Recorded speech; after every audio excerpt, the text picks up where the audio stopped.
Bien, buenas tardes. Vamos a empezar la clase del 30 de abril de 2020. Feliz Día del Niño. Todos somos niños en algún momento, ¿verdad? Todos nos sentimos niños en algún momento y quisiéramos que hoy nos festejen a todos. Pero bueno, ya no estamos en edad de que nos festejen, pero no importa, nosotros nos festejamos. Entonces, feliz Día del Niño a todos. Y vamos a comenzar con Guillermo. Guillermo, ya estás listo con tu presentación. Ok, me imagino que es la máquina que dice Larisa a la que le voy a ceder el paso, ¿verdad? Ok, perfecto. Entonces, bien, ya lo tienes, ya puedes empezar con tu presentación.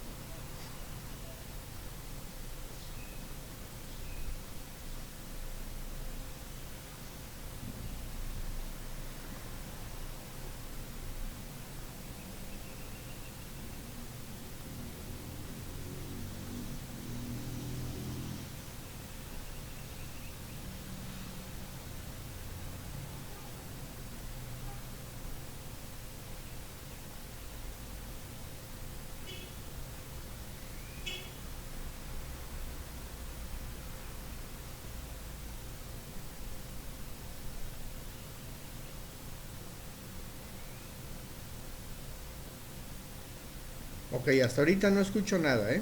No sé si esta no tiene audio, o ya vi que sí tiene audio. Vamos a escucharlo.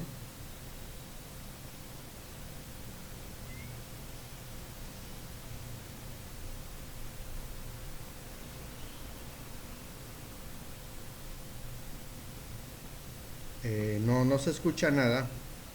O al menos yo no escucho nada. A ver, alguno de los que tienen micrófono, alguno de los que tienen micrófono, que hable a ver si lo escucho.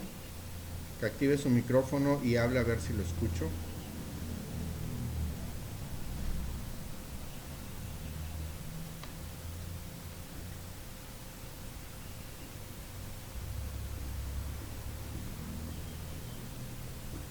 ¿Qué pasó, Axel?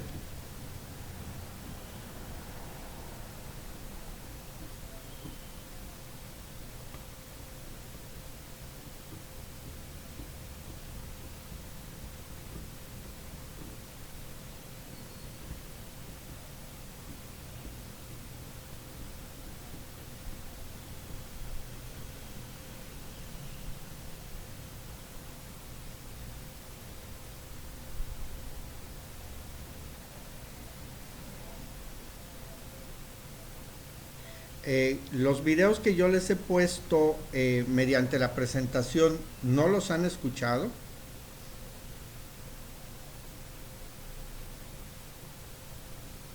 Ok, entonces sí, sí se debe de escuchar. Sí, lo que pasa es que acuérdense que a veces a mí se me desconecta mi audio y ya no los escucho. ¿Sí? Entonces no sé ahorita si escucharon algo o no escucharon nada.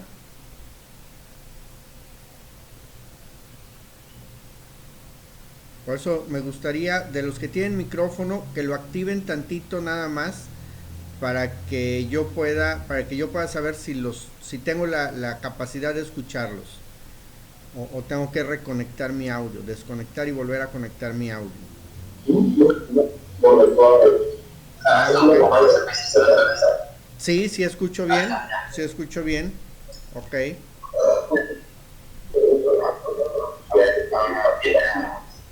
Sí, sí.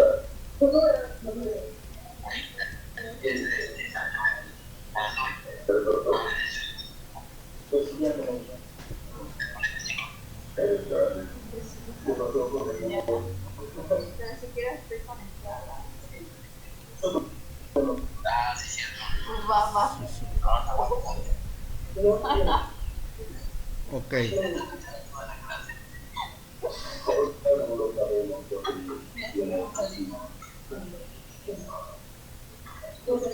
Sí, ok, sí, te doy la batuta, a ver. Ok, listo, ya puedes empezar.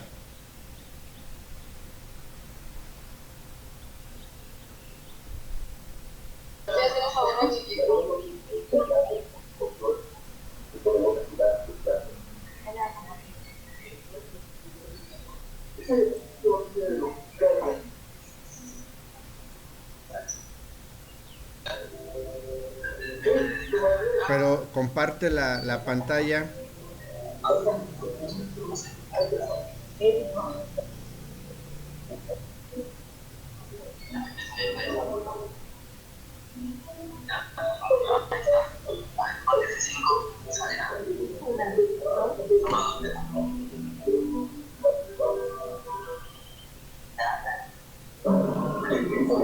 No, ahí se ve negra la pantalla. Tienes que salir y compartir la pantalla donde se está presentando la presentación, válgase la redundancia. Ahí está, ahora sí.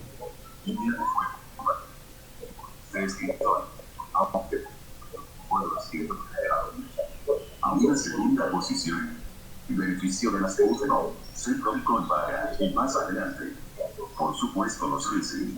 1999, el recorrido de los Underground comienza en 1999, cuando el fabricante dio el gran salto, por así decirlo, a los procesadores de consumo general que competían directamente con las propuestas por Intel. Dos eternos rivales ya desde sus inicios hasta el día de hoy. La pugna por ver quién domina cada generación siempre ha estado presente.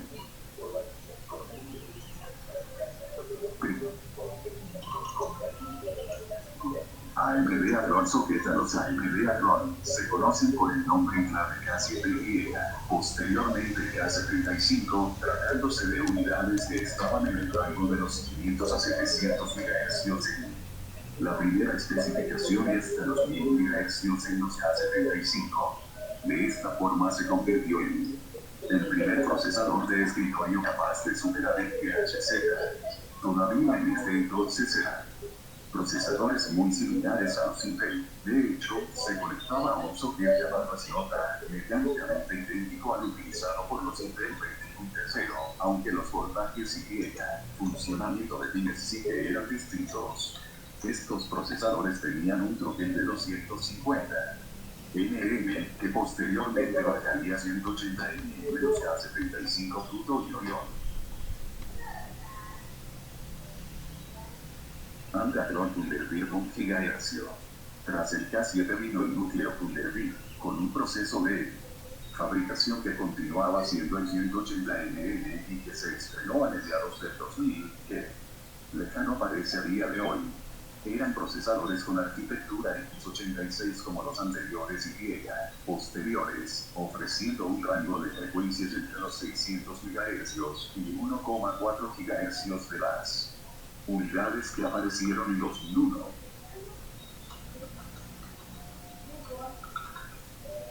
La llegada del Athlon XP. Todavía hablamos del núcleo K7 que los Palomino alcanzaron. Los 1,7 GHz son la implementación de las nuevas instrucciones de Intel junto a las 3 Node que venía utilizando ARM. Este núcleo no fue un gran paso adelante en rendimiento.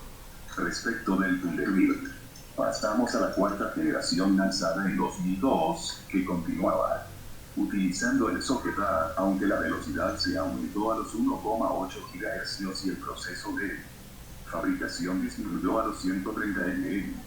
Esto permitió alcanzar frecuencias de 2133 MHz en el Underground XT 2600. Posteriormente en los Radeon se aumentó la memoria caché de 2 a 512 KB y la frecuencia de bus a 166 MHz DDR, mientras que la versión Proton era simplemente un Barton con la mitad de caché L2.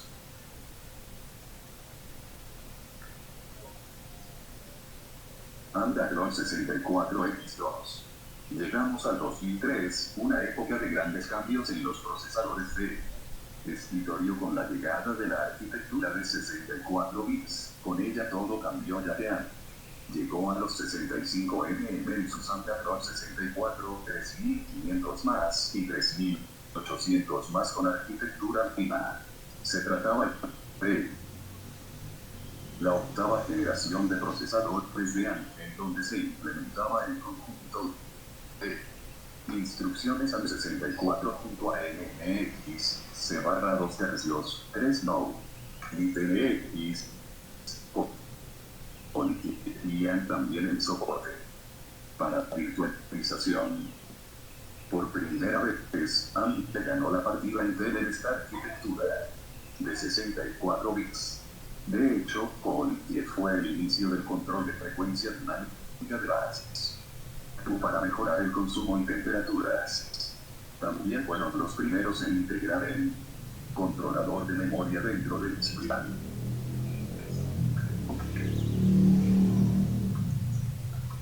Android segundo.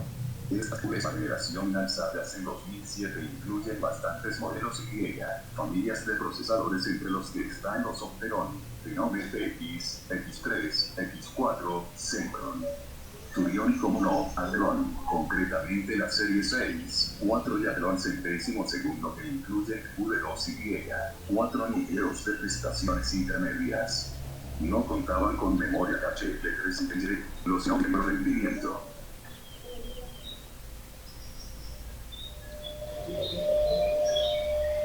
Con gráficos integrados Radeon Vega.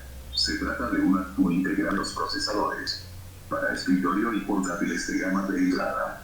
Se comenzaron a utilizar en 2018 en procesadores Ryzen 3 como derivación de la arquitectura GSM utilizada en las tarjetas gráficas dedicadas de AMD. En completo cuenta con 3 núcleos OPU construidos en 14 NM provistas de 192 channels, trabajando a una velocidad de hasta 1000 MHz.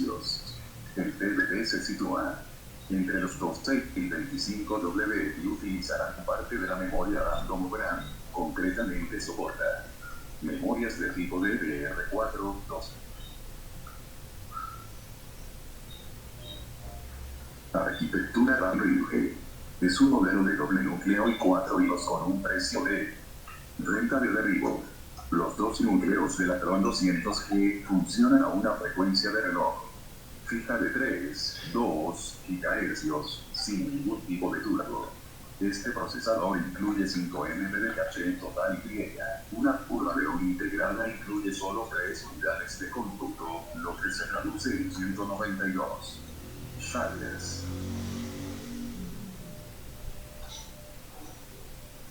Disipadores tocan Athlon.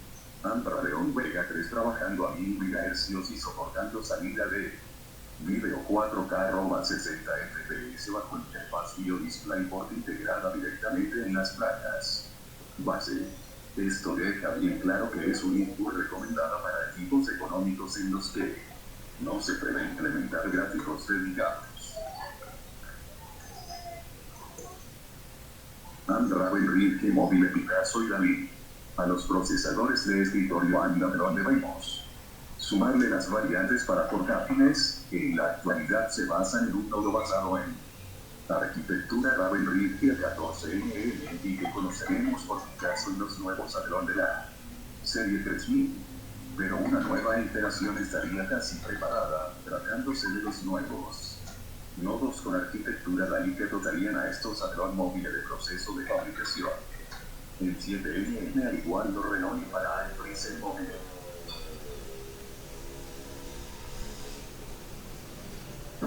Gracias por su comprensión.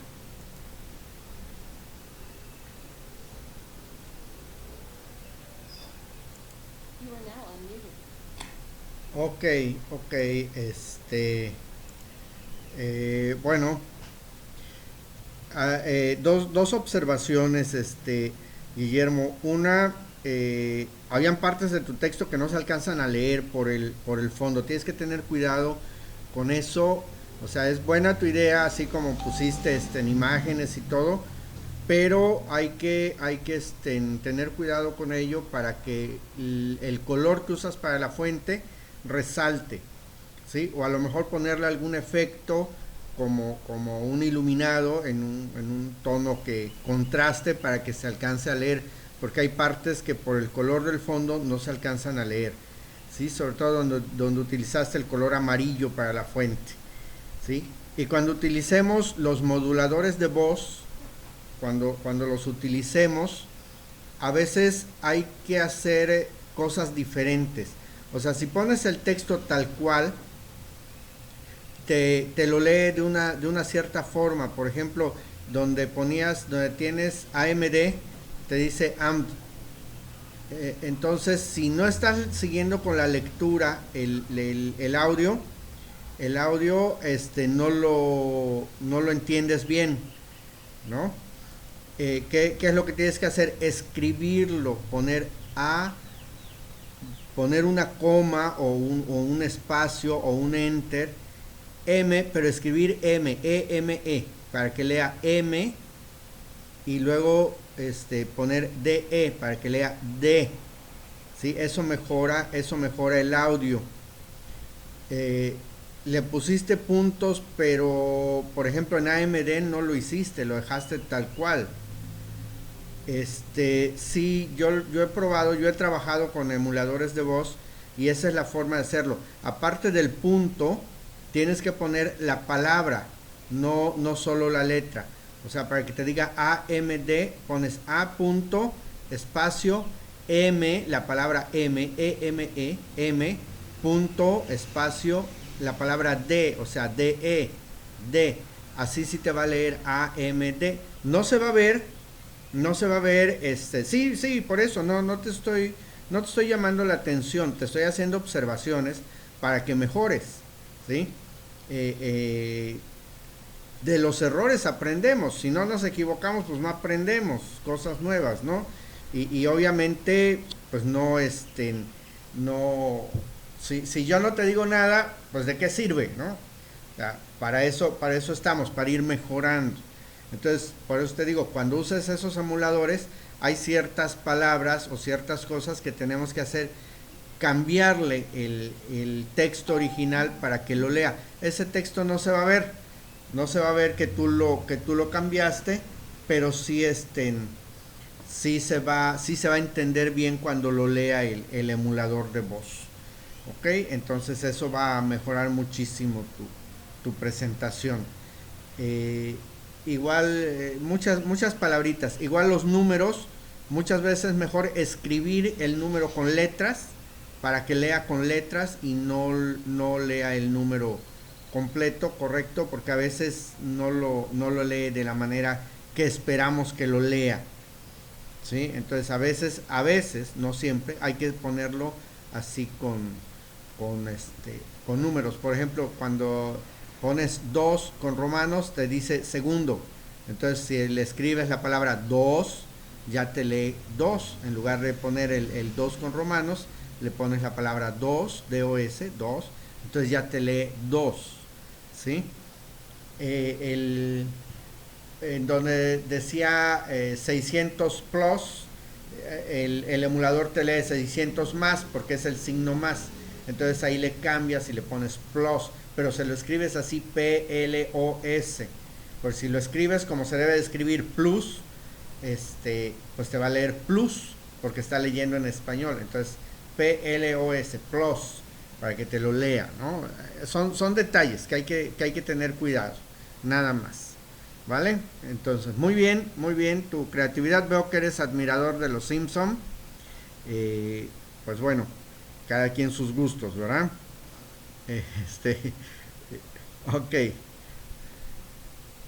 Lo viste en un TikTok. Sí, pero hay sus trucos para hacerlo, ¿no?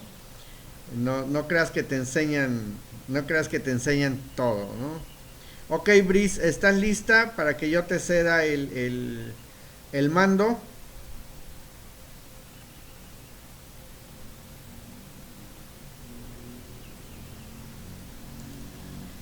Ok, ahora tienes todo el mando, Brice.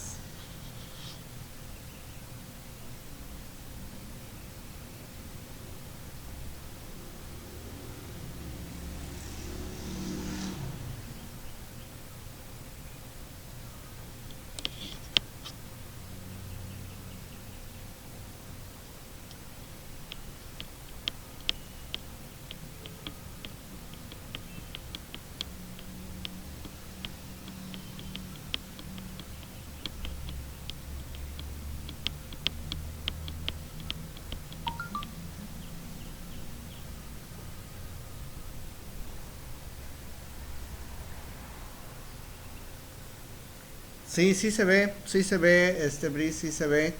Este, no sé, ¿tiene audio? ¿Tú lo vas a narrar? ¿Cómo le vamos a hacer?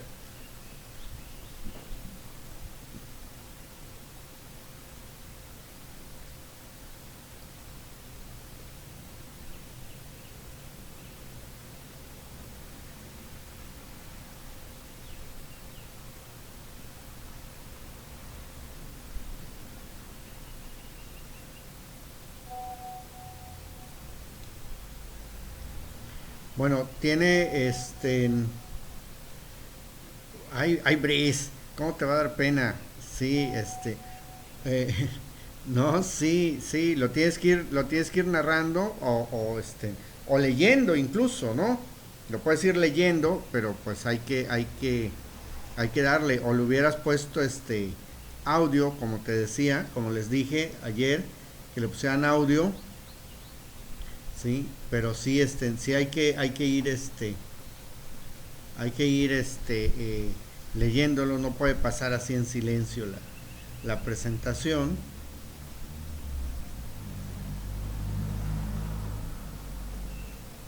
Sí, está bien, cada quien su técnica, ¿no? Y tiene que resolver sus problemitas, ¿no?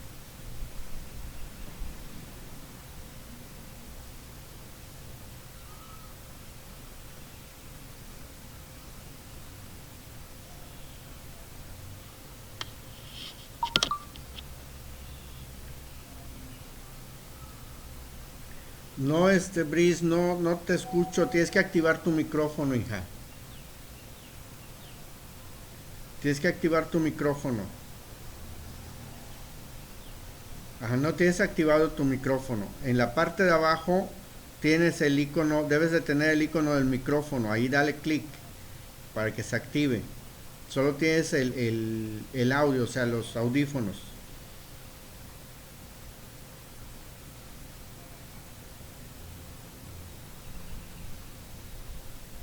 Estás en tu lab, ¿no, Brice?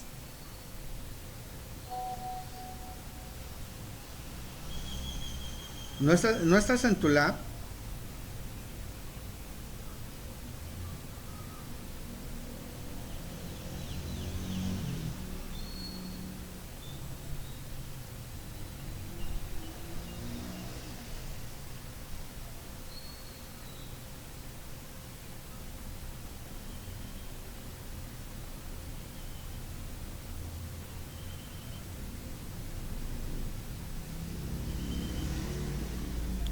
Ah, Chihuahua, a ver, déjame ver si te puedo ayudar desde aquí. No puedo. Sí, no puedo ayudarte desde aquí.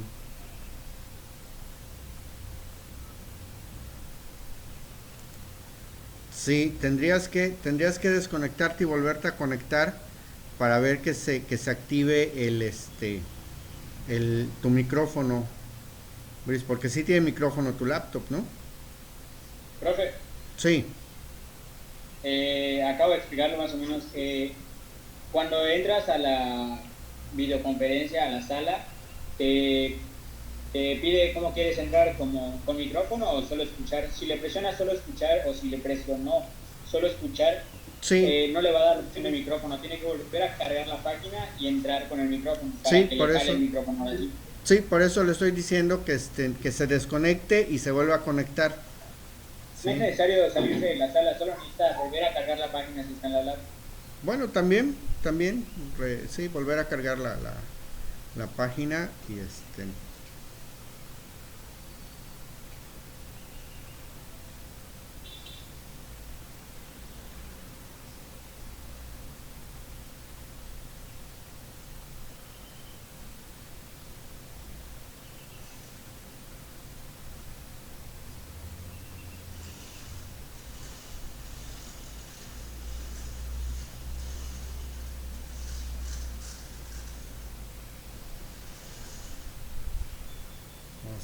vamos a ver, ahí está, ahora sí vamos a escuchar a Brice, ya tiene su micrófono activo.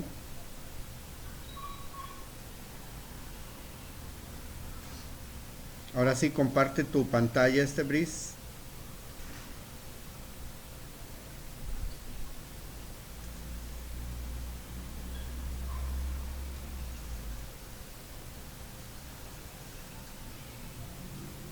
Bien, ahora sí. ¿Sí se escucha? Sí, ahora sí, fuerte y claro. Ok.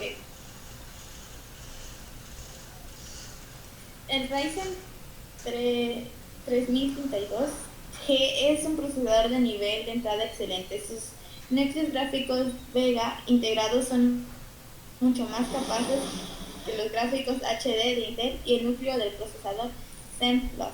Es muy potente para juegos de nivel de entrada en 1080p.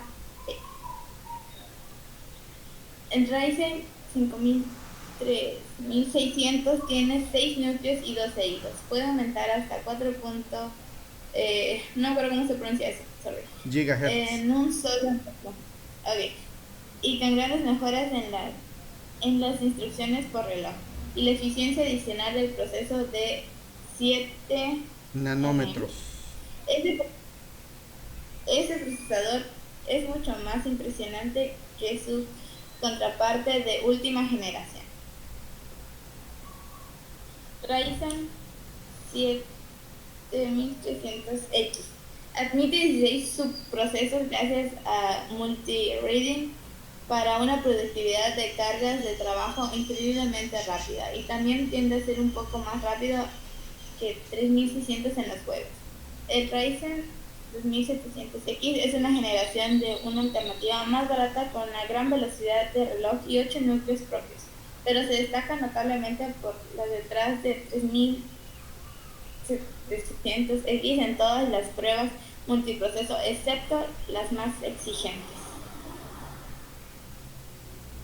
El 3950X es el primer procesador convencional de 16 núcleos de la historia. Ofrece la mejor calificación de aumento de reloj de cualquier procesador Ryzen hasta 4.7 gigahertz. Gigahertz. 16 núcleos y 32 hilos. El Threadripper 3990X es un procesador con 64 núcleos y 128 hilos para compartir con Intel.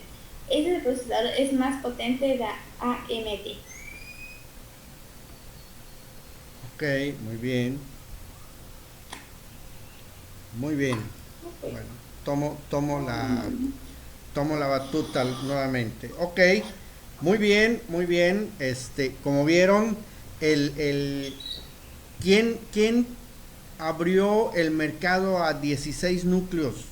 AMD fue el primero que hubo. AMD e Intel siempre van peleando, siempre van punteando a ver quién puede tener mejor tecnología. ¿Sí?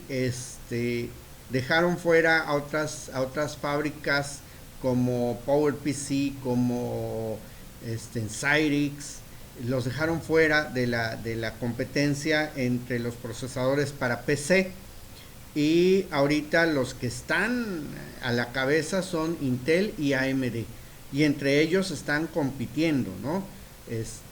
AMD hace unas mejoras e Intel se las copia y las supera. Intel hace unas mejoras y AMD se las copia y las supera, y ahí se van peleando. Desafortunadamente, digo desafortunadamente porque suele suceder que para ciertos softwares, para ciertas aplicaciones, esa competencia nos perjudica, porque de repente hay softwares que con un procesador Intel funcionan perfectamente bien, y con una AMD que es superior a ese Intel no funcionan, ¿sí? No funcionan, y me ha pasado. Y otros que son al revés, ¿no? Con AMD funcionan perfectamente bien, y con procesadores Intel no funcionan, o funcionan mal, se ven feos los gráficos, etcétera. Aparte están los está la cuestión del video, el video. Algo así, Axel, la disputa entre AMD e Intel es como China y México, más o menos, ya ven que en México desafortunadamente la piratería está a la orden del día, ¿sí? Bueno, ahorita no, ahorita está estancada por la cuarentena, ¿no? Pero chispas, allá en algunas plazas como Plaza Meade en México, en Tepito, en la Plaza de la Tecnología, todo por allá encontramos mucha piratería. Y en otros estados del país también. Aquí en Chetumal, pues la piratería está en pañales, ¿sí? Lo más que piratean es música y películas. Eso lo encontramos en el mercado, en Plaza Chactemal, ahí que están vendiendo sus memorias USB con música de diferentes géneros, de películas, etcétera. Y sabemos que pues es música pirata porque es descargada de forma ilegal de internet, etcétera. Pero hay gente que, como no lo sabe hacer o no lo quiere hacer, no tiene flojera de hacerlo, pues les compra sus productos. No quieren comprar los originales, pues están muy caros. Y que ahorita, pues aquí en Chetumal, tiendas así especializadas en música no hay, ¿no? Hace muchos años estaba Golden Music, que pues sí, vendía puros CDs originales, pero pues ya no vemos eso, ¿no? Vemos en tiendas como Liverpool, por ejemplo, sí tiene una sección de películas y música, pero ya ahorita aquí en Chetumal está difícil conseguir música y películas, ¿no? Entonces ellos aprovechan, hacen negocio y pues bueno, vamos a decir válido, ¿no?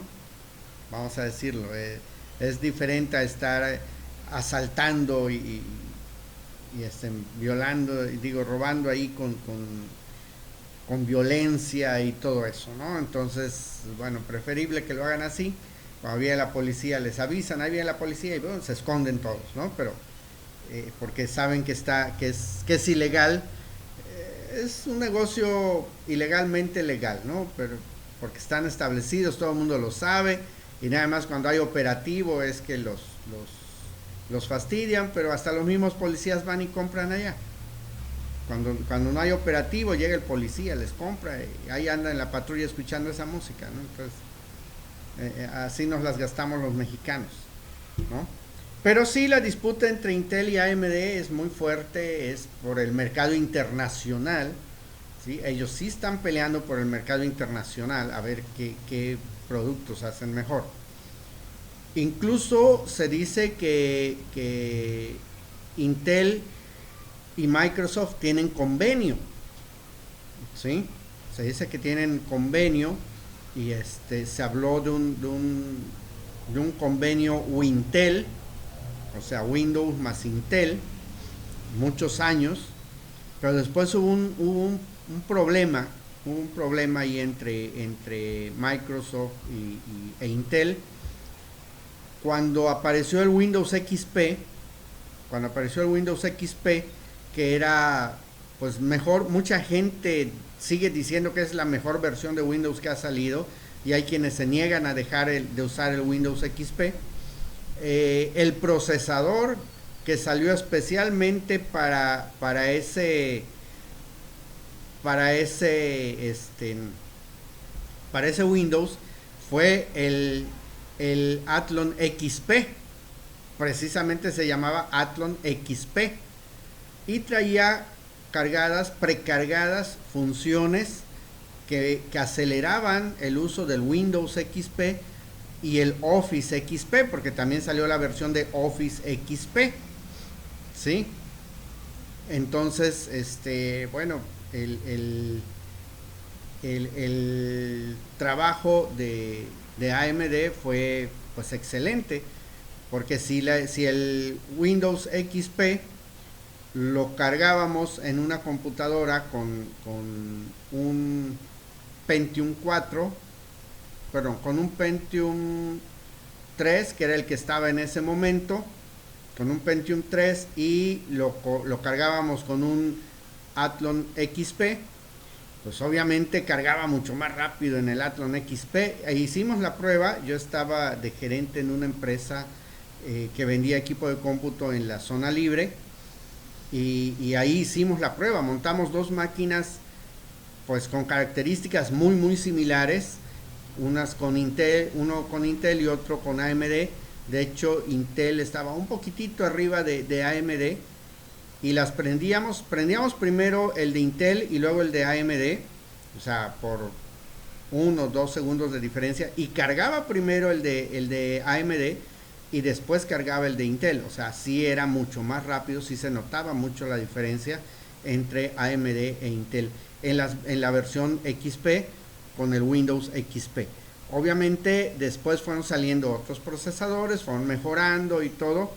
Y bueno, ahorita pues tiene mucho que no hago una prueba de velocidades, pero sí, sí, en algunos casos AMD le gana a Intel. Ahora, en cuanto a gráficos, pues definitivamente AMD, su performance de AMD, su plataforma es precisamente para trabajar con gráficos. AMD fue la respuesta de las PC para tratar de dejar fuera a Apple, que Apple fue hecha exclusivamente para diseño gráfico, ¿sí? Entonces, cuando las PC quisieron trabajar diseño gráfico, dijo Apple Macintosh, porque era Apple Macintosh la empresa, dijo: no te voy a abrir mi software, no te voy a prestar mi software, ¿sí? para que puedas hacerme la competencia, ¿no? Ahí me lo dejas. Entonces crearon el procesador AMD con ese performance para que vaya sustituyendo. Y obviamente otras paqueterías, la familia que le hacía mucho la competencia a la familia de Adobe era la familia Corel, ¿sí? Tal es el caso de que en Adobe tenemos el Photoshop, y en Corel tenemos el Photopaint, que hacen funciones muy similares. En Adobe tenemos el Illustrator, y en Corel tenemos el Corel Draw, que hacen funciones muy similares, ¿sí? Ambos son para dibujar imágenes vectoriales.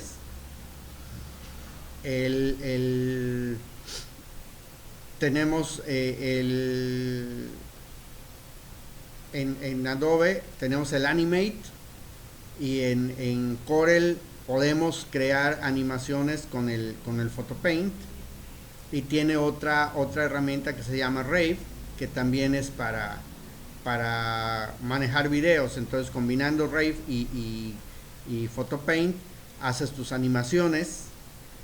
En Adobe tienes el Premiere, que es para video, y en Corel tienes también el Rave, que es para videos. Ahí mismo manejas el audio. Adobe pues tiene aparte su herramienta de audio, que es Audition. Entonces teníamos la competencia, ¿no? Por eso hay dos corrientes de diseñadores gráficos. Le llamaban los photoshopinos, porque la herramienta más conocida era Photoshop, ahora es la familia de Adobe, ¿no? Y los corelianos, que utilizaban toda la familia de Corel. Entonces, dependiendo del diseñador gráfico, decía: no, yo lo quiero en Corel, y órale; no, yo lo quiero en Photoshop, y órale, ¿sí? Y ahí se iban peleando, ¿no? Ahí se iban peleando. Ok, nos da Axel un dato histórico. Dice: en México los mayitas esos hicieron el reloj que funcionaba con el sol, y los chinos hicieron el que trabajaba con batería. Ok, sí, bueno, varias culturas de la antigüedad, trabajaban los relojes de sol, ¿verdad? Los únicos diferentes, o sea, los que usaban los relojes de arena, pero bueno, los chinos también tenían su reloj de sol, hicieron su reloj de sol, y pues sí, ahí se fueron haciendo. Sí, los chinos hicieron el anime y aquí los furros, los dibujos animados, las caricaturas. Una empresa muy famosa de caricaturas cuando yo era pequeño era la Editorial Novaro, que ya ahorita desapareció por completo, no la encontramos por ningún lado, pero esa era la que publicaba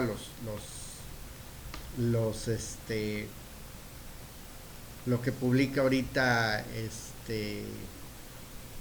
las dos estas empresas de superhéroes, se me olvidaron los nombres ahorita, pero de las empresas de superhéroes que hay,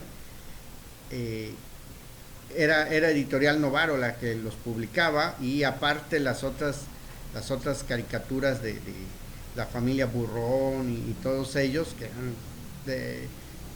caricaturas 100% mexicanas.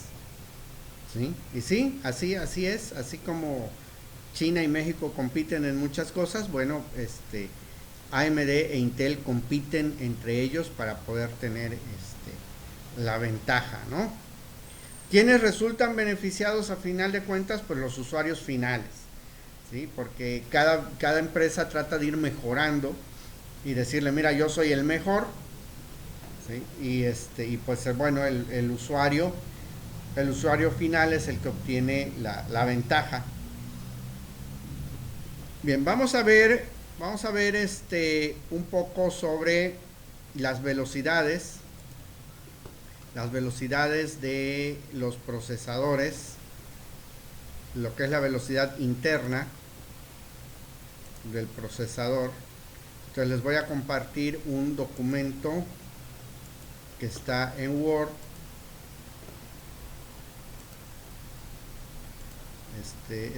Llevamos el récord del tiempo de la sesión, así es que bueno, no vamos a avanzar mucho aquí, pero vamos a avanzar lo más que podamos y luego continuamos. Ok, le voy a subir el zoom para que lo puedan ver mejor.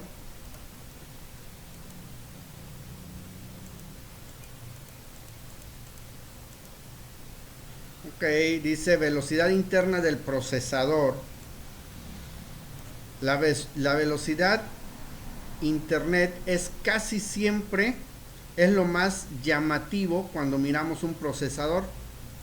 El procesador va a 3.2 GHz. Pero, ¿qué es esto? La velocidad es la frecuencia de reloj a la que trabaja el microprocesador. Cuanto mayor sea esta velocidad, más cantidad de operaciones por unidad de tiempo será capaz de realizar. Esto se traduce en mayor rendimiento.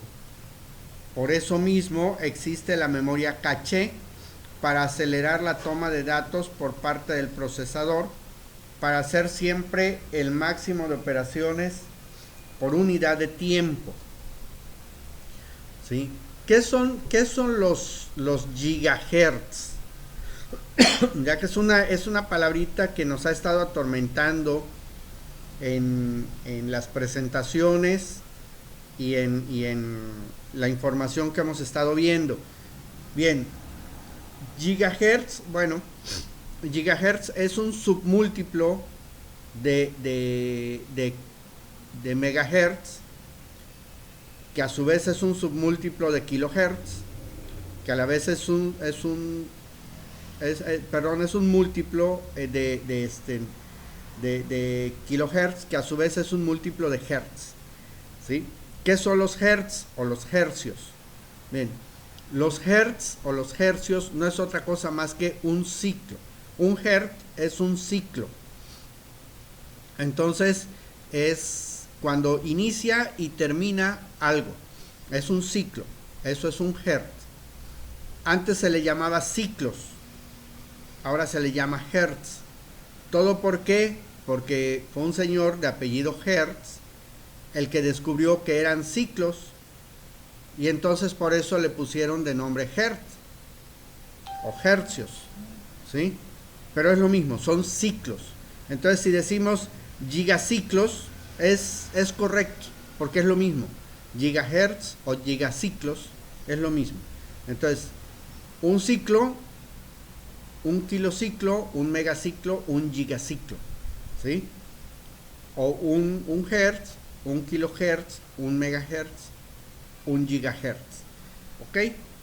Es la cantidad de operaciones que puede hacer en la unidad de tiempo, o sea, por segundo. Entonces, los procesadores, un procesador de 3.2 o 3,2 gigahertz, quiere decir que puede hacer 3,2 gigahertz de operaciones por segundo, ¿sí? O sea, va a ser, el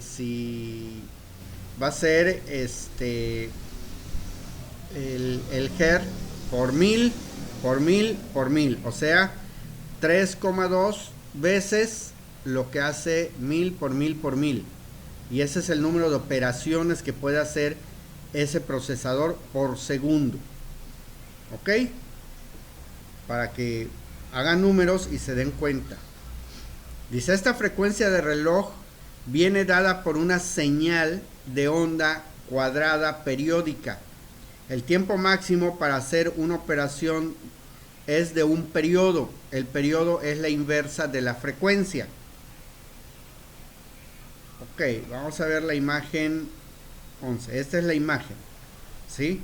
Entonces, estas líneas amarillas que ustedes ven, que son como pues rectangulitos, me van a decir, pues eso no es ninguna onda, no es ningún ciclo. Ok, porque los ciclos se supone que son redondos. No necesariamente, no son circulares, son cuadrados. La onda es cuadrada. Bueno, aquí está, esta es la frecuencia, ¿sí? Esta es la frecuencia.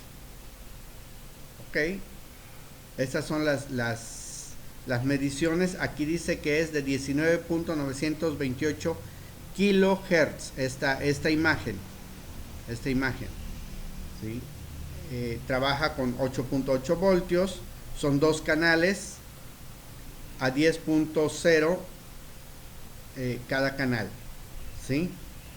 Ok, bueno, esa es la frecuencia a la que está trabajando un procesador, del cual tomaron la nota, que no dice aquí qué procesador es, ¿no? Pero no dice qué procesador es, nada más es para que vean cómo se mide la frecuencia.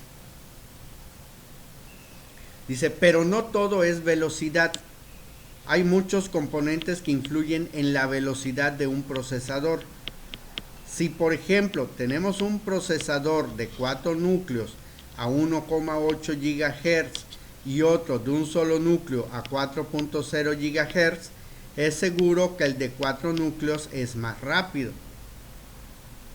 ¿sí? ¿Por qué? Porque si ponemos a trabajar los 4 núcleos al mismo tiempo,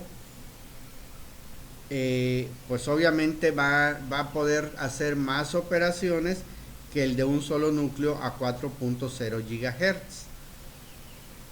¿Ok? Hay muchas cosas que influyen en esto.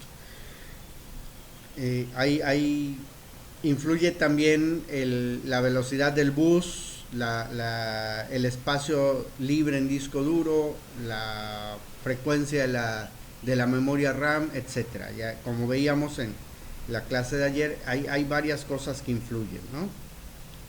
Velocidad del bus. Al igual que es importante la velocidad del procesador, también es importante la velocidad del bus de datos. La placa base siempre trabaja a una frecuencia de reloj mucho menor que la del microprocesador. Por este motivo, vamos a necesitar un multiplicador que ajuste estas frecuencias. Si, por ejemplo, tenemos una placa base con un bus a una frecuencia de reloj de 200 MHz, un multiplicador de 1 por 10 alcanzará una frecuencia de CPU de 2 GHz. ¿Sí? Entonces, esto ¿qué va a pasar? Que va a hacer que se acelere un poquito el procesador. Si no tenemos ese multiplicador, ¿qué va a pasar? Que se va a alentar se va a alentar un poco el procesador. ¿Cómo estamos de tiempo? A ver. Ok, nos quedan 4 minutos, si nos da tiempo. Vamos a seguirle aquí. Microarquitectura. La microarquitectura de un procesador determina la cantidad de transistores que hay por unidad de distancia en él. A ver, perdón, no se los puse en pantalla completa. Aquí está.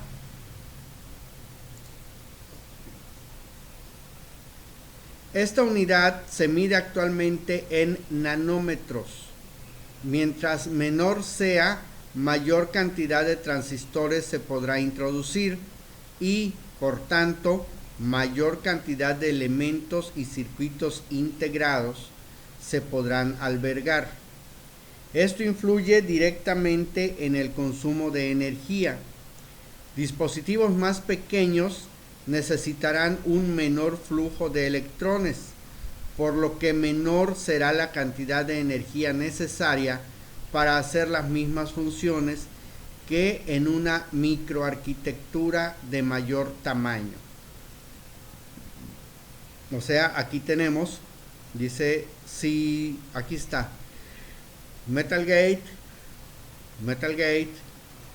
si subtrae y si subtrae. Dice 22 nanómetros, ¿sí? Primera generación, Tri-Gate, transistor, y este es de 14 nanómetros, segunda generación, ¿sí? Tri-Gate transistor. Bueno, son transistores, ¿ok? Entonces, estos transistores también van a influir porque forman parte del procesador, ¿no? Aquí está la velocidad de interconexión. Aquí está finalmente la velocidad de interconexión. Y el multiplicador aquí resulta por 65x. Aquí es por 78x y aquí es por 70x. ¿Sí? Entonces ahí tenemos, vamos teniendo los resultados de cada transistor. O sea, definitivamente el que tiene mayor separación, entre los espacios, bueno, es un poco más rápido, que el que tiene menor separación, ¿sí? ¿Y a qué se debe esto? Estas separaciones también van influyendo en el calor, y eso hace que se pueda llegar a tronar el procesador o a detener el procesador para protegerse de quemaduras. Y se los voy a poner a pantalla completa. Ok, refrigeración de componentes. Debido a la enorme velocidad que alcanza la CPU, el paso de corriente genera calor. A mayor frecuencia y voltaje, habrá una mayor generación de calor. Por ello, es necesario refrigerar este componente. Existen diversas formas de hacer esto. Refrigeración pasiva, mediante disipadores metálicos, cobre o aluminio, que incrementan la superficie de contacto con el aire mediante aletas. Es cuando decimos, tiene un radiador, es solo un radiador. Es el disipador de calor. Entonces es una parte metálica, ya sea de cobre o de aluminio.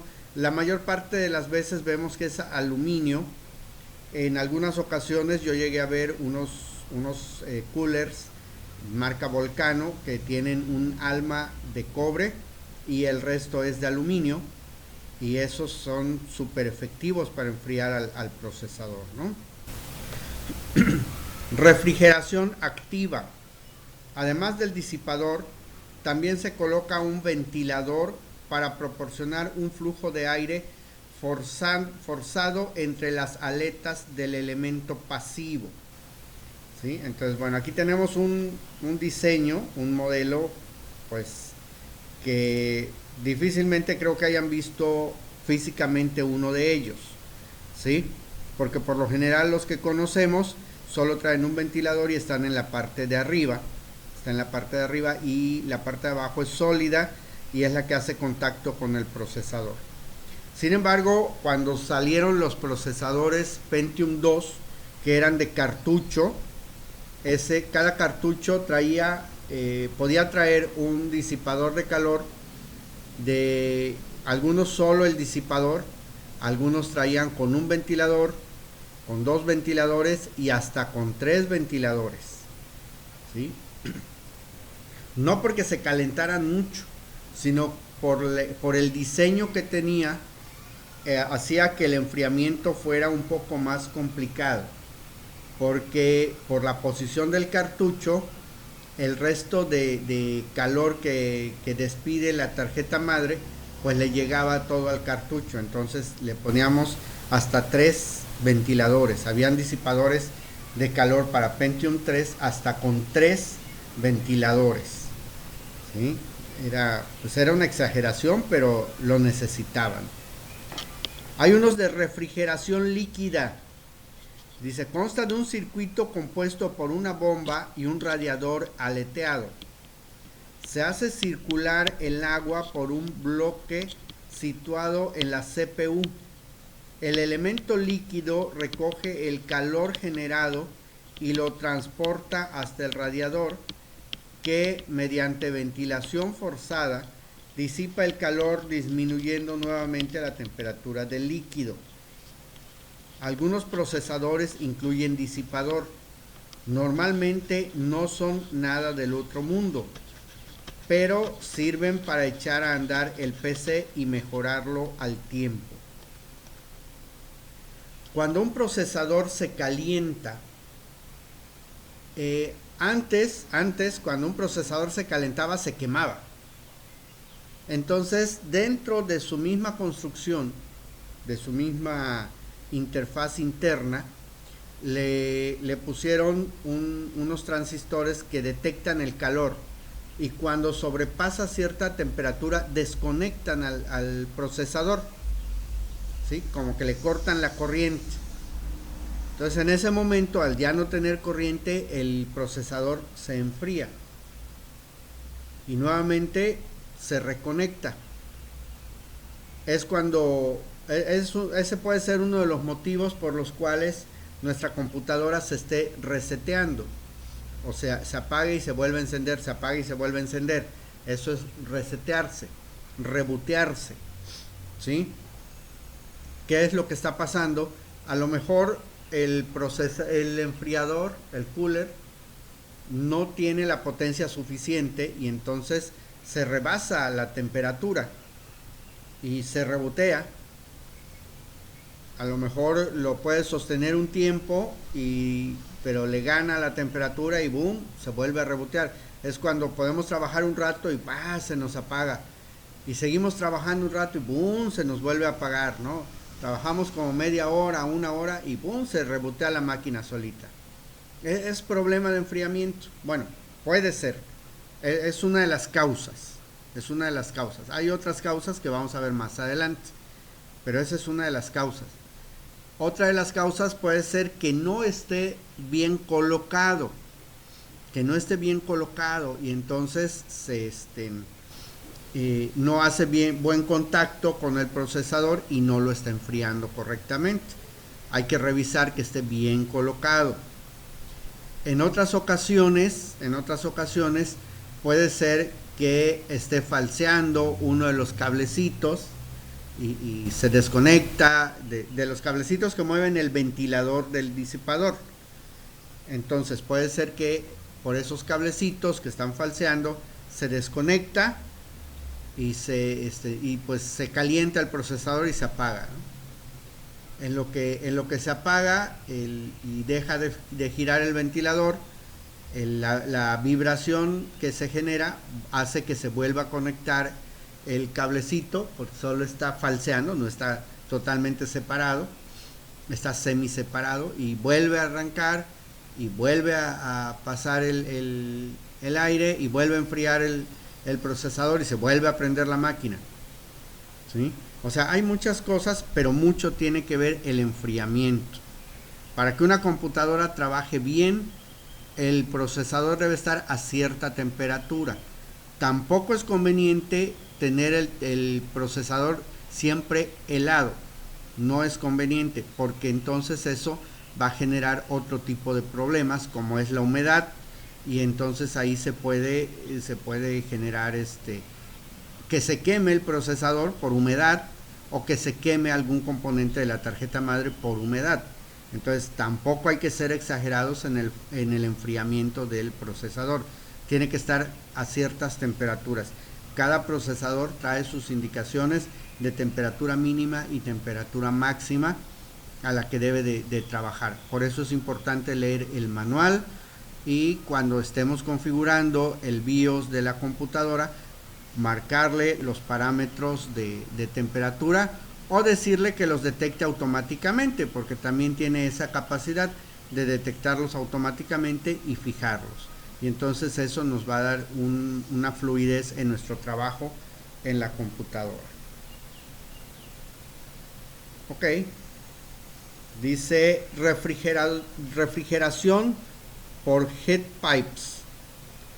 El sistema está formado por un circuito cerrado de tubos de cobre o aluminio llenos de fluido. Este fluido recoge el calor de la CPU y se evapora subiendo hasta la parte superior del sistema. En este punto hay un disipador aleteado que intercambia el calor del fluido desde el interior al aire exterior. De esta forma el fluido se condensa y vuelve a bajar hasta el bloque de la CPU. En otras palabras, es un aire acondicionado que se le coloca al procesador. Este tipo de enfriadores se utilizan para computadoras, para gamers, por ejemplo, que tienen procesadores sumamente potentes, muy demandantes, que precisamente por la velocidad a la que trabajan generan altas temperaturas, tan altas que podríamos cocinar sobre el procesador y correríamos el riesgo de que se nos queme la comida. O sea, podríamos freír un huevo, y ese huevo va a quedar en cuestión de 1 minuto cuando mucho, ¿sí? Y va a quedar bien dorado, ¿eh? O ponemos un bistec y lo tenemos que estar volteando 2-3 vueltas y ya quedó bien cocido, término bien cocido, porque alcanza temperaturas hasta de 400,000 grados, ¿eh? Y nos puede quemar, nos puede, si lo tocamos con los dedos, nos puede ocasionar quemaduras de 3er grado. O sea, son temperaturas tan altas que alcanzan estos procesadores, que un cooler convencional no los enfría. Se requiere precisamente de un cooler mucho más potente, que viene equivaliendo a un aire acondicionado, ¿sí? Entonces hay quienes dicen, no, es que mi computadora tiene un aire acondicionado. Y créanme que si ustedes destapan esa computadora y la ponen a funcionar, no les va a enfriar su cuarto así como que fuera, o que tuvieran su mini split de 24,000 BTUs. No. Pero sí nos va a dar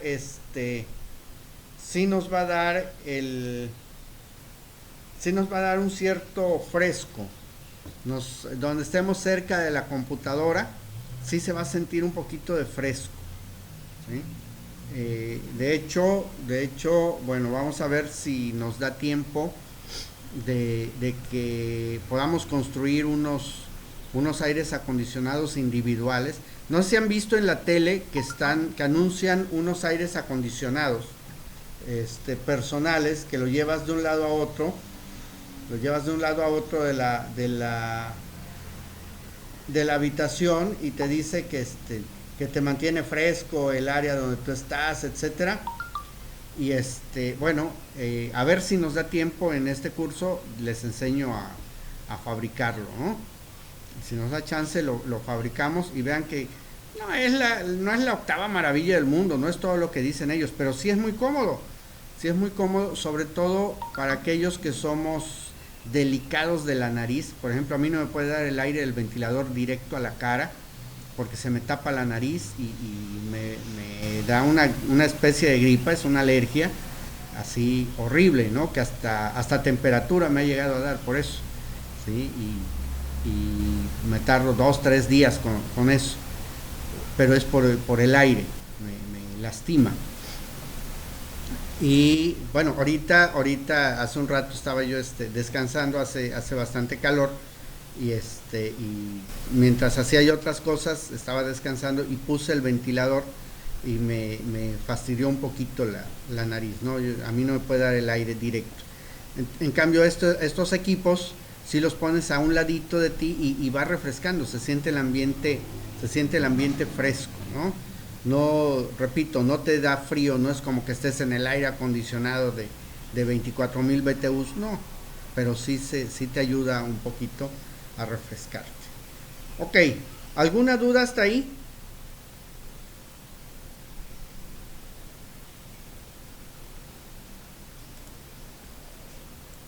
¿Nada?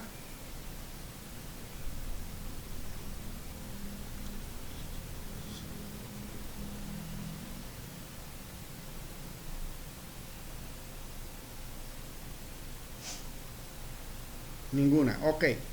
Bueno, entonces vamos a ver aquí unos conceptos de sobre mantenimiento preventivo. Ajá. En un celular, ¿cómo funciona? El sistema de enfriamiento de un celular, el celular obviamente no tiene cooler. Si tú te das cuenta, cuando usas mucho tu celular se sobrecalienta. El sistema de enfriamiento en tu celular está en la carcasa. Tiene ¿cómo se llama? Pasta que toca la carcasa, ¿sí? Entonces el sistema de enfriamiento es pasivo, y depende en parte del ambiente donde estés. Si estás en el sol y estás utilizando mucho tu celular, se calienta más de la cuenta, ¿no? Algunos celulares sí traían su cooler, los nuevos, por ejemplo este que yo tengo, que es Huawei, no trae cooler, su sistema de enfriamiento es por medio de la carcasa, ahí se enfría. Entonces si lo uso mucho o lo pongo a cargar y se me olvida y lo dejo conectado, y cuando lo voy a ver ya tiene rato que se cargó, está caliente, entonces lo desconecto y lo dejo que se enfríe antes de usarlo, antes de meterlo vamos a decir, a la bolsa de mi pantalón o a donde lo vaya yo a poner para transportarlo, ¿sí? Que se temple y ya, ¿no? He visto que, por ejemplo, si estoy en una videollamada y ya me tardé como 1 hora, el celular se calienta, ¿sí? Si estoy grabando, estoy filmando algo, me tardo 1 hora, el celular se calienta, ¿sí? No se apaga ni nada, pero sí se siente la temperatura en la carcasa, ¿no? Porque la carcasa le sirve de sistema de enfriamiento. Sí, y es normal eso, es normal eso, ¿no? el procesador está trabajando, tiene que generar calor. Y mientras más calor genere, mientras más trabaje, pues más calor genera. ¿Sí? Igual cuando estamos hablando mucho, llamando mucho, haciendo muchas llamadas, el celular se va calentando. Sí, se calienta más pronto cuando tiene funda, porque la funda le conserva la temperatura, no deja que se enfríe tan rápido. O sea, la funda, pues sí, por un lado nos protege de la radiación que genera el celular, que es mínima, no es tanto como le hacen propaganda, pero sí genera cierta radiación. Y además la funda pues lo protege de golpes y cosas por el estilo, pero no lo protege de la temperatura, y la temperatura es algo que le puede afectar muchísimo al celular, ¿sí? Le puede afectar muchísimo, y luego empezamos con, es que mi celular ya está lento. Pues sí, lo sobreexplota, se sobrecalienta. Ok, entonces vamos a ver esto de mantenimiento preventivo. ¿Sí? Veo muy callada a Fati, hoy no ha participado casi Fati. Entonces se los voy a poner en pantalla completa para que lo vean. Uy, lo dejé muy atrás.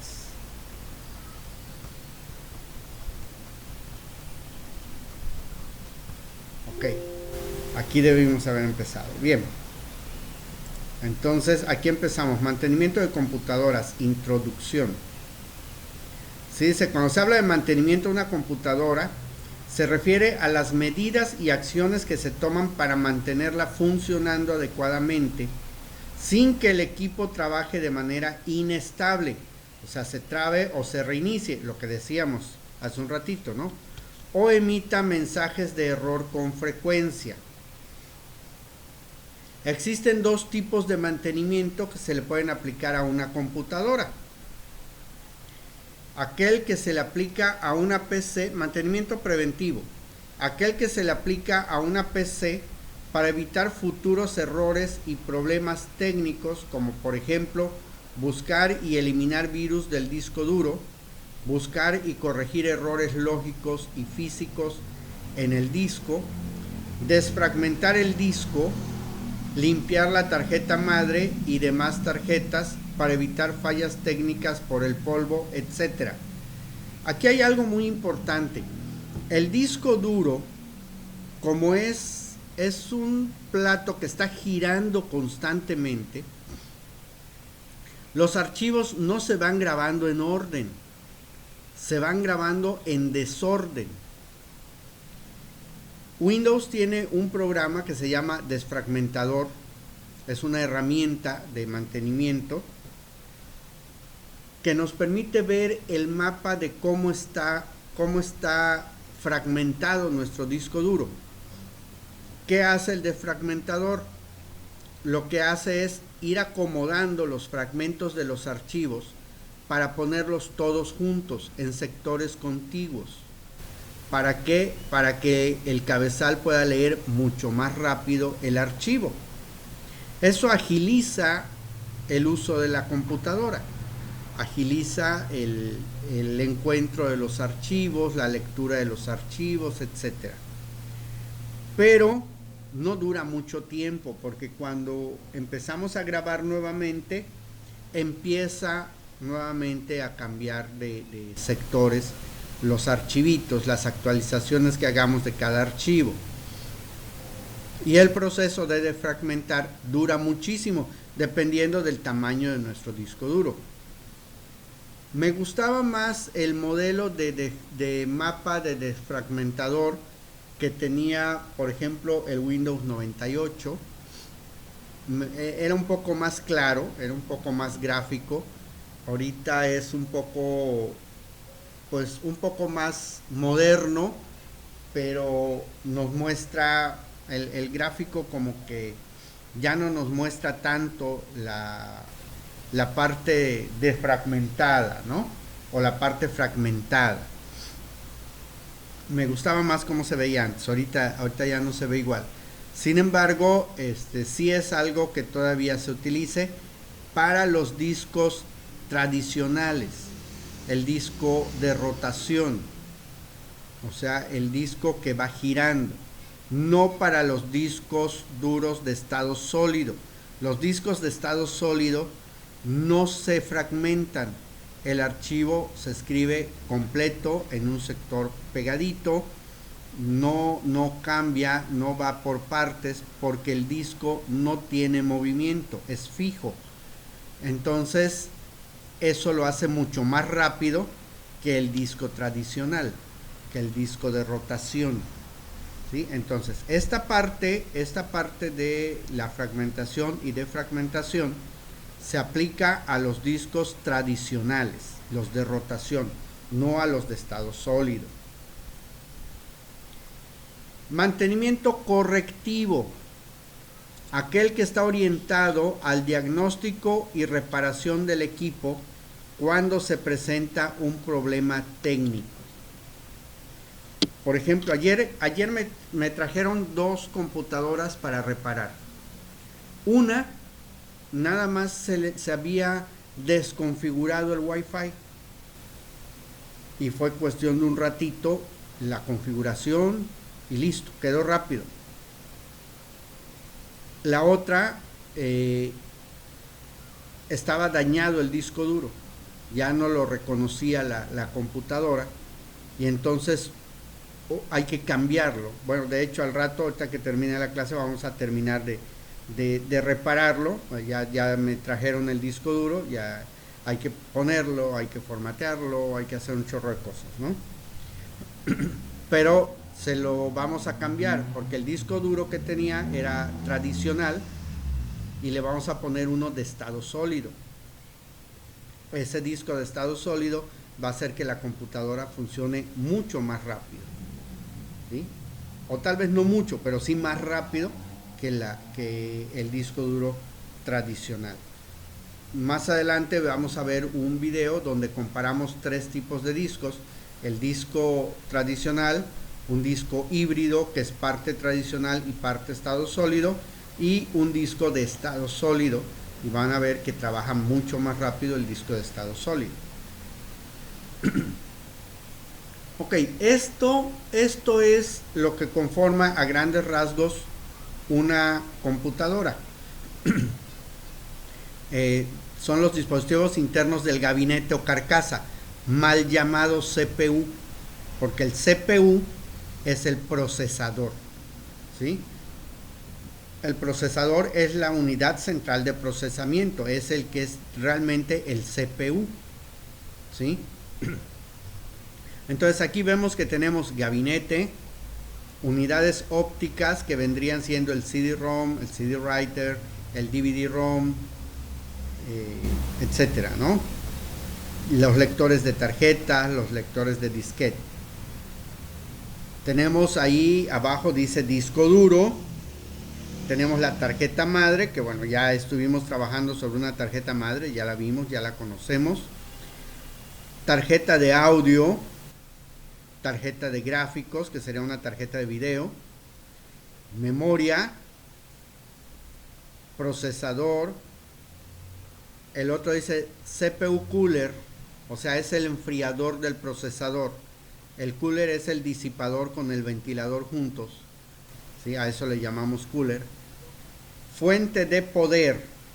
La fuente de poder es por donde va a entrar la energía eléctrica a la computadora. No es que ella genere la energía eléctrica.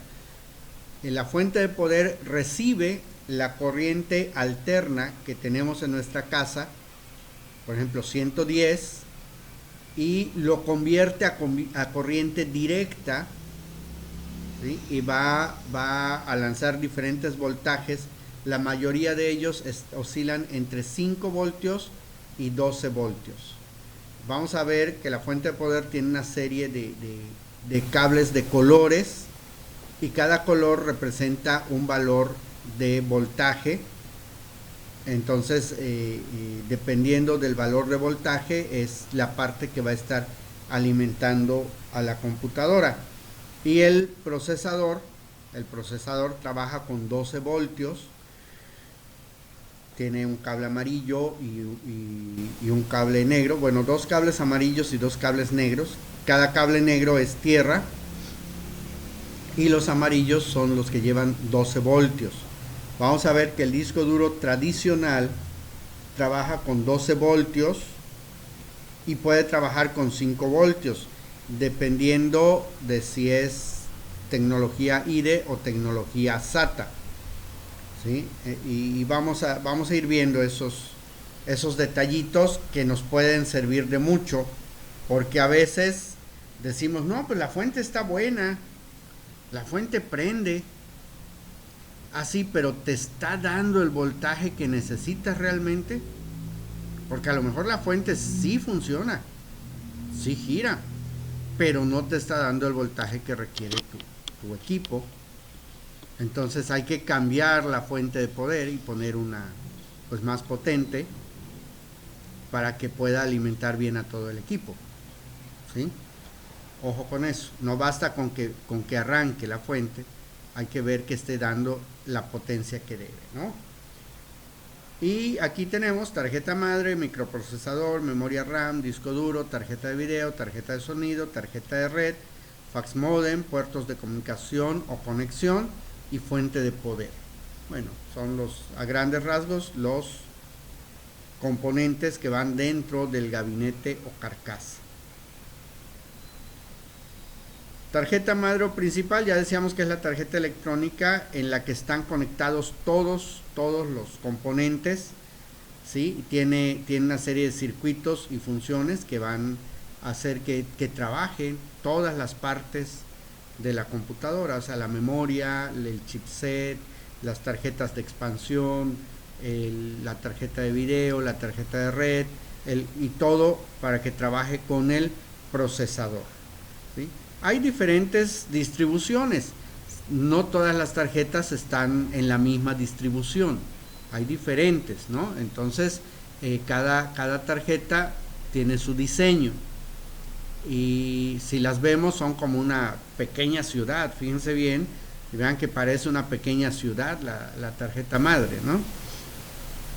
¿Quiénes habitan la tarjeta madre? Electrones son los que se mueven por toda la tarjeta madre y son los que le dan actividad a la tarjeta madre.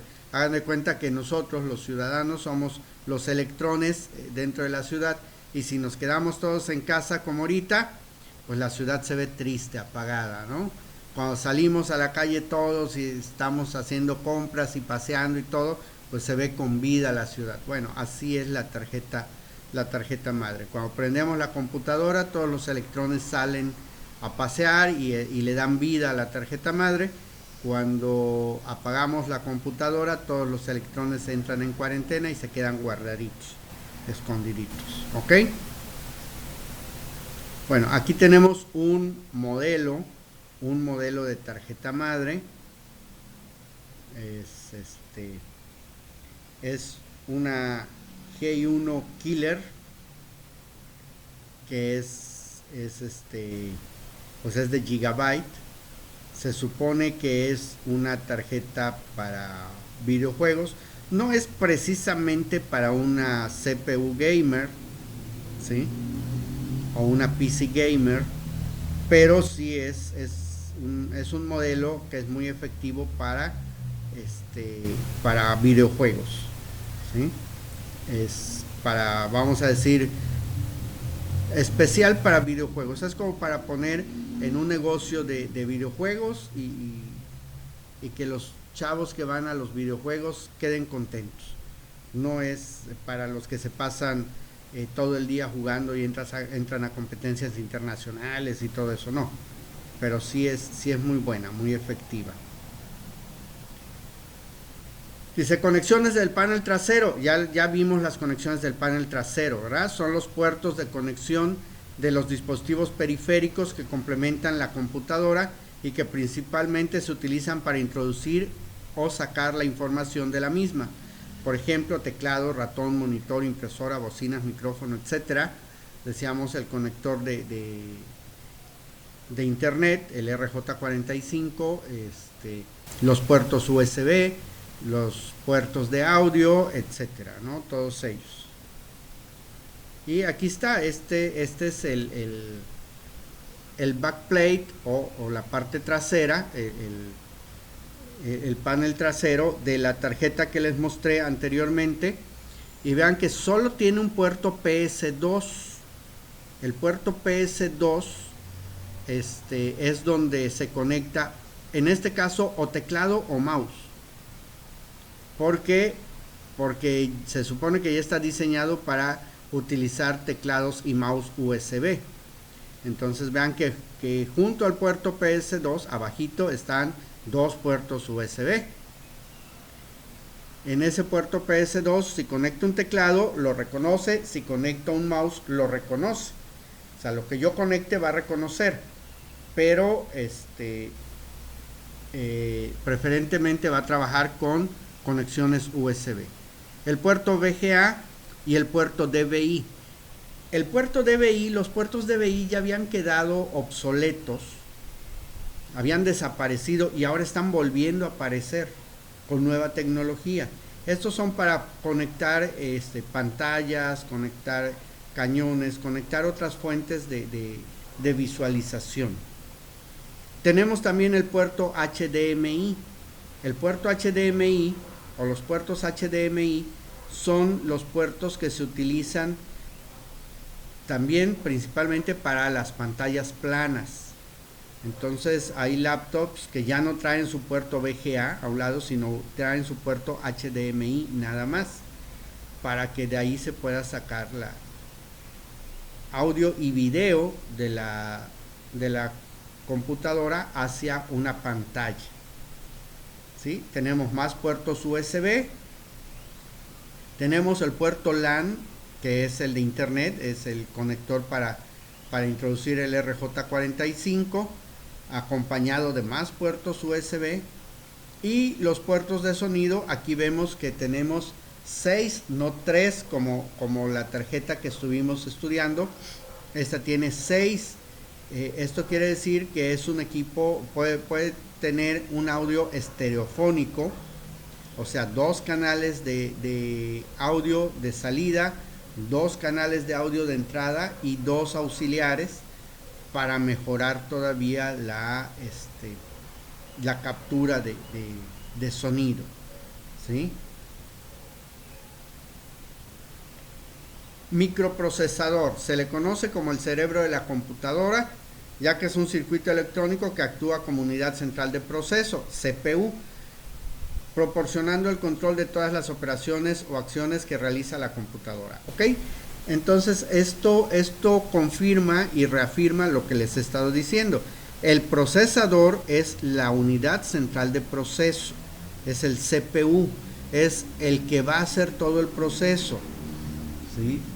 Antiguamente había que estar manejándolo manualmente, entonces eran gigantescos esos procesadores, eran la computadora en sí, repito, no tenían monitores, no tenían teclados, no tenían mouses. De hecho, el mouse no apareció junto con las PC, apareció después de las PC. Cuando aparecieron las primeras Mac, aparecieron los mouse, porque las Mac eran para diseño gráfico. Entonces la forma más fácil de dibujar era con un mouse. Y aparecieron varios componentes, como el trackball, el joystick, porque el joystick inicialmente no era para juegos, era para manejar el puntero del mouse, ¿sí? Era un joystick. Ya después se utilizó el joystick para los videojuegos. Antes no habían videojuegos. Cuando se empezaron a crear los videojuegos, cuando las computadoras empezaron a aceptar gráficos, se empezaron a crear videojuegos, pero al principio no los tenía.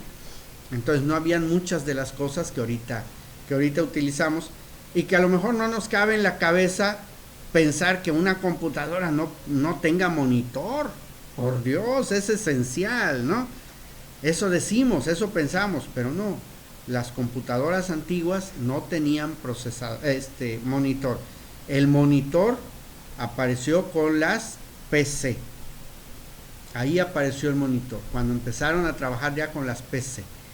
Bueno, con las mainframes también se empezaron a utilizar monitores para ciertas cosas, pero más que un monitor era como un osciloscopio para medir frecuencias, para medir amplitud de onda y determinar si está trabajando bien o está trabajando mal. Entonces, si ustedes ven alguna serie antigua, como por ejemplo El túnel del tiempo, van a ver así a un lado una serie de gabinetes con luces y cintas y cosas así. Esa era la computadora principal, y las consolas de manejo las estaban manejando dos asistentes allá, ¿no? Una doctora y un científico. Y en el túnel lo medio cerraban y ahí se formaba la pantalla. Y no está fuera de la realidad, porque así eran las mainframes. Así eran las mainframes. No tenían realmente un monitor, ¿sí? Algo que dijeras, aquí en el monitor, en algún capítulo afocan los monitores que ellos estaban trabajando y eran una especie de osciloscopio, ¿sí? Entonces ahí nos damos cuenta que no eran los monitores como los que vemos ahorita, como los que conocemos, sino que eran como los osciloscopios, ¿no? O como radares. ¿Ok? Dice, generalmente está acoplado en la tarjeta madre a través de un socket tipo CIF, Zero Insertion Force. Los microprocesadores tienen forma cuadrada con una ligera muesca en una de sus esquinas que indica el primer pin. Van acompañados de un disipador de calor y un ventilador, los cuales son los encargados de mantener lo más frío posible al microprocesador, ya que por las altas velocidades a las que trabaja es necesario mantenerlo a una temperatura adecuada para su óptimo desempeño. O sea, no debe de estar sobrecalentado, ¿no? Y aquí vemos un Intel Core i7, que es de los más actuales de Intel, ¿sí? Ok, bueno, vamos a dejarla hasta ahí ahorita vamos a dejarla hasta ahí, y en la próxima clase vamos a tener la presentación de Fátima. Si logro que se integre a la clase ¿qué pasó Axel?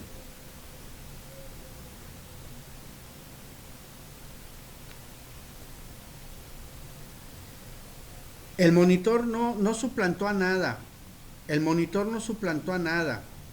Sí, lo que pasa es que no veías cómo iba avanzando el trabajo, sino hasta el final. Hasta el final. O sea, tú hacías tu programa, sí, casi trabajabas a ciegas, porque tú hacías el programa, vamos a decir, las últimas mainframes que hubieron antes del boom de las PC, porque ahorita las mainframes ya trabajan de forma similar a un PC. Digo similar porque tienen su teclado, tienen su monitor como el que usamos nosotros en las PC y todo, solo que ellas trabajan a gran escala, en otros términos, en otros lenguajes de programación, utilizan otro tipo de procesadores, pero ya trabajan así con su teclado y su mouse. ¿Cómo se hacía? Tú hacías en un generador de programas, así le llamábamos, generador de programas, tú tecleabas todas las instrucciones que tenía que hacer la computadora y se grababan en una cinta.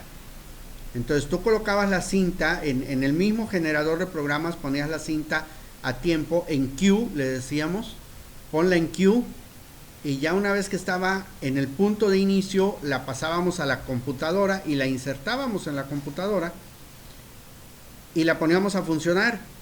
Y entonces esa cinta hacía que la mainframe fuera trabajando y empezara a desarrollar el programa, bueno, no a desarrollarlo, a ejecutar el programa y a trabajar. Entonces dentro del programa ya le teníamos que cargar los datos que iba a analizar. y el programa era precisamente para que analizara esos datos y al final nos arrojaba en impresión, en papel impreso, el resultado. ¿Sí? La primera computadora que yo utilicé en la universidad era de tarjeta perforada, entonces hacíamos los programas en la tarjeta perforada, cargábamos la información en tarjeta perforada y nos poníamos a meter las tarjetas, ¿no? Una por una y en el orden preciso. Las íbamos metiendo y al final metíamos los datos en el orden en que los debía de pedir, ¿sí? Y ya le dábamos los datos y hacía todo el proceso y nos íbamos al final de la mainframe y estaba saliendo todas las hojas de papel con los resultados de todo lo que se hizo. Entonces, cuando teníamos dudas de cómo iba a funcionar el programa, le mandábamos líneas de impresión a cada movimiento, a cada operación que iba haciendo, para que nos fuera diciendo si la hizo bien o no la hizo bien. Y de esa manera nos dábamos cuenta si estaba trabajando bien, no estaba trabajando bien, más o menos dónde podía estar el error. ¿Sí? No como ahorita que tenemos monitores y que estamos trabajando en el monitor y estamos viendo lo que está ocurriendo, ¿no? Y cuando quieres probar la ejecución de tu programa, ahí te dice, hay un error de esto, y ya te regresas y vas a ver. No, trabajábamos sin sistema operativo. O sea que el programa que hacía las veces de sistema operativo y de aplicación de trabajo. ¿Okay? No era un sistema operativo como Windows, ni siquiera como MS-DOS, sino que prendías la computadora y le empezabas a meter las tarjetas o le colocabas la cinta según el tipo de mainframe que fuera. ¿Sí? O sea, eran completamente diferentes, muy diferentes a como están, a como son ahora. ¿Ok? ¿Más dudas?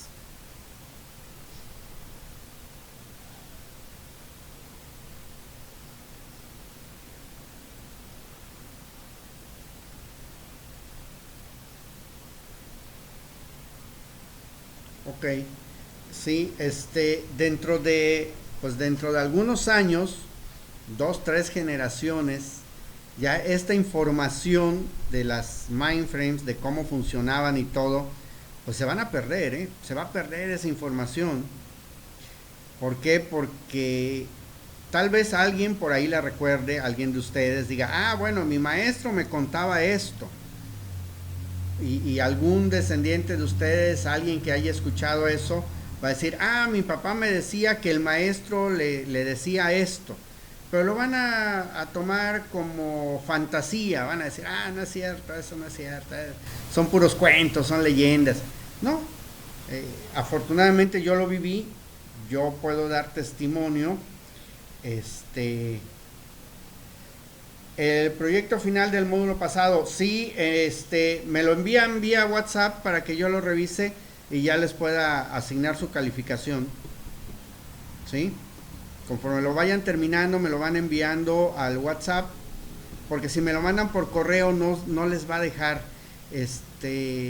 Google se ha puesto en un plan muy difícil y aunque esté empacado, lo quieren enviar, detecta que es un exe y no lo deja enviar, no se los deja enviar. Y si utilizan algún otro navegador, a lo mejor sí lo pueden enviar, pero cuando me llegue a mí no me va a dejar abrirlo. ¿Sí? Me lo va a botar. Entonces, por WhatsApp, por favor. ¿Vale? Bien, entonces les decía, esto tarde o temprano se va a perder, desafortunadamente. Entonces atesórenlo porque sí es información muy valiosa de cómo iniciaron las computadoras. Les decía, más adelante van a decir, no es cierto, es leyenda. Bueno, eso cuentan, pero no, ¿cómo crees que iban a poder trabajar así a ciegas? No, era puro cuento, era nada más para hacerse los importantes. Es que antes no cualquiera tenía acceso a la información y nada más ciertas élites tenían derecho a aprender estas cosas. No es cierto. Yo soy de cuna pobre Así es que pues tuve que hacer muchos sacrificios para aprender esto, porque sí, antes era bastante caro aprenderlo, no porque fuera para ciertas élites, sino porque no había mucho, y lo poco que había, pues obviamente a menor oferta, pues mayor precio, ¿no? Mientras menos hay, más caro sale. Y sí, así era, pero bueno, no hay nada que no pueda lograrse. Si te lo imaginas, lo puedes hacer, ¿no? Entonces yo dije, pues tengo que aprender, a mí me gusta, lo voy a estudiar, y bueno, aquí estamos, ¿no? Aquí estamos ya enseñándolo. Y es bonito cuando me pongo a ver todo lo que ha evolucionado en las computadoras, todo lo que he visto que ha evolucionado, el MS2, el Windows 90, el Windows 3.11, el Windows 95, el 98, etcétera, todas las generaciones de Windows, como en un momento yo también me negaba a actualizarme. Sin embargo, bueno, ya con el tiempo he ido cambiando y digo, no, está bien, las actualizaciones son buenas, y le encuentro las ventajas a las actualizaciones. Que hay algunas desventajas, no son desventajas, lo que pasa es que nos acostumbramos a ciertos métodos que nos permitían ciertas versiones y no queremos cambiarlos, ¿sí? Pero no, sí, hay que cambiarlos. Yo se los decía a mis clientes cuando metíamos las computadoras a sus negocios, les decía, pues es que ahora tienes que cambiar tu rutina y tienes que ser más disciplinado. Oye, es que está muy amarrado esto. Pues sí, es que tienes que ser más disciplinado, tienes que tener mayor disciplina. La computadora nos obliga a tener disciplina, ¿sí? Si queremos tenerla así exitosamente, ¿sí? ¿Por qué creen que hay muchas empresas que su sistema de inventarios no coincide con su inventario físico? Dicen, es que me están robando mis empleados. No, es que no eres disciplinado en el uso, lo estás llevando diferente, ¿sí? No como lo plantea el programa, la aplicación, o lo exige la computadora, sino que lo estás llevando diferente, ¿ok? Entonces aquí en este módulo vamos a ver que el ser disciplinado con la computadora nos va a permitir tener nuestra computadora en óptimas condiciones y trabajando al 100%, ¿vale? Bien, entonces vamos a dejarla hasta ahí por hoy. El próximo miércoles, con la presentación de Fátima, les decía, a ver, ojalá y podamos tener también la presentación de Elías, y porque Elías se conecta después y lee la lección, estudia la lección después, pero pues no está participando con nosotros en la clase, ¿verdad? A ver, ¿qué pasó, Fati? ¿Tú qué? Tu presentación que te comenté, ¿sí? Te pedí los 5 primeros procesadores de AMD.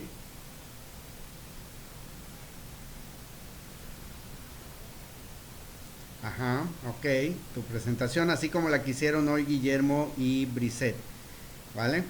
Entonces, el próximo miércoles, ¿sí? Entonces vamos a dejarla hasta ahí por hoy. Nos vemos el próximo miércoles. Cuídense, no salgan a la calle. Si salen, usen cubrebocas, usen su gel antibacterial, guarden su sana distancia, y nos vemos el próximo miércoles.